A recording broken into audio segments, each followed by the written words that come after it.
કહેવાય છે કે શિયાળામાં ખાધેલી વસ્તુઓ પૂરા વર્ષ દરમિયાન તમને હેલ્ધી રાખવામાં હેલ્પફુલ થાય છે.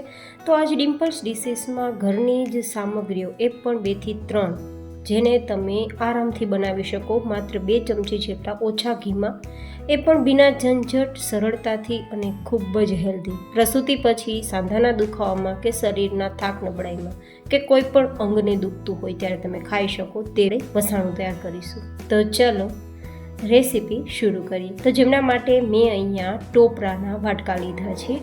જે ટોપરાના વાટકાના હોય નાના નાના ટુકડા કરી લઈશું. તમે રેડીમેડ ખમણ લઈ શકો છો, પણ આ રીતે લીધેલા વાટકા એકદમ વધારે હેલ્ધી આપણી વસાણાને તૈયાર કરશે. તો મેં એ રીતે લીધા છે. હવે ટુકડાને મિક્સરમાં લઈ લેશું અને એકદમ છીણ તૈયાર કરી લઈશું. મિક્સરને એક ધારું ચાલુ નથી કરવાનું, સ્ટાર્ટ એન્ડ સ્ટોપ એટલે કે ચાલુ બંધ કરવાનું છે. તો જ આ રીતે તેનું ખમણ તૈયાર થશે. નહીં તો કોકોનટની અંદર તેલ હોવાના કારણે તેલ પણ બહાર નીકળી શકે છે, એ ખાસ ચેક કરવાનું.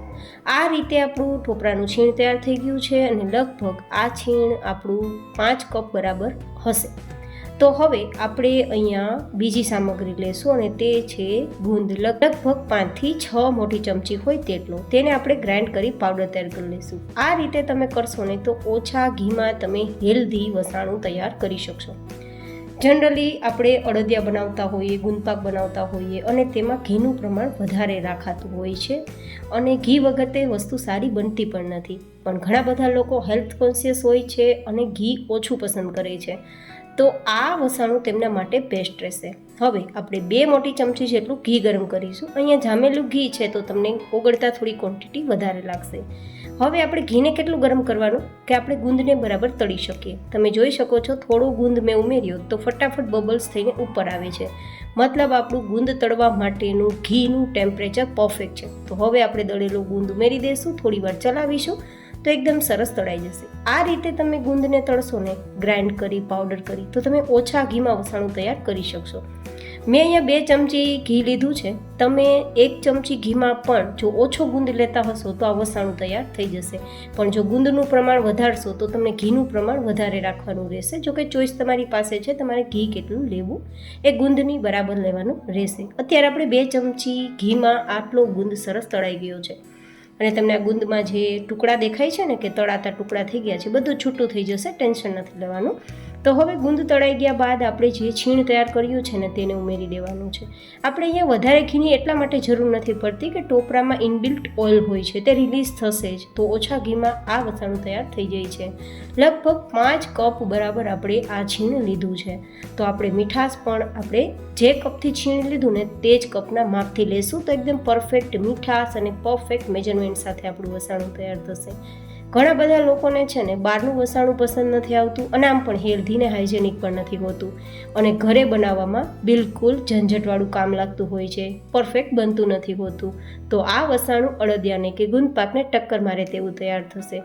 પાછું આમાં રહેલી બધી સામગ્રીઓ એટલી હેલ્ધી છે કે તમારા પૂરા શરીરના સાંધાના દુખાવા હોય, ગોઠણ કે કમરના દુખાવા હોય, થાક નબળાઈ હોય કે પ્રસૂતિ પછી જો ખાવું હોય તો પણ ખાઈ શકાય તેવું છે. તો બસ 2-3 મિનિટમાં બધું શેકાઈ ગયું છે, કારણ કે ટોપરાનું છીણ શેકાતા વાર નથી લાગતી. તો અત્યારે તેને સાઈડમાં રાખી દઈશું અને હવે આપણે જે કપથી ટોપરાનું છીણ લીધું ને તે જ કપથી 2 કપ જેટલો સુધારેલો ગોળ લઈશું. અહીંયા મેં થોડો ડાર્ક ગોળ લીધો છે જે વધારે હેલ્ધી હોય છે. સાથે તેને ઓગાળવા માટે 4 ચમચી જેટલું પાણી ઉમેરીશું, જેથી આપણે જે કાંઈ પણ વસાણું તૈયાર કરીએ એને બાઇન્ડિંગ સરસ મળે. જો કે તમે ઘીનો ઉપયોગ પણ કરી શકો છો, 2 થી 3 ચમચી ઘી ઉમેરીને.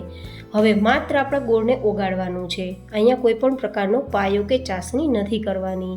તમે જોઈ શકો છો કે થોડી જ વારમાં ગોળ એકદમ સરસ ઓગળી ગયો છે. ગોળ છે તે હિમોગ્લોબિનનો ખજાનો છે, આયરન તેમાં ભરપૂર હોય છે. તો જે લોકોને એનિમિયાનો પ્રશ્ન છે, હિમોગ્લોબિન એકદમ ડાઉનમાં છે, તે લોકો માટે પણ આ વસાણું બેસ્ટ રહેશે.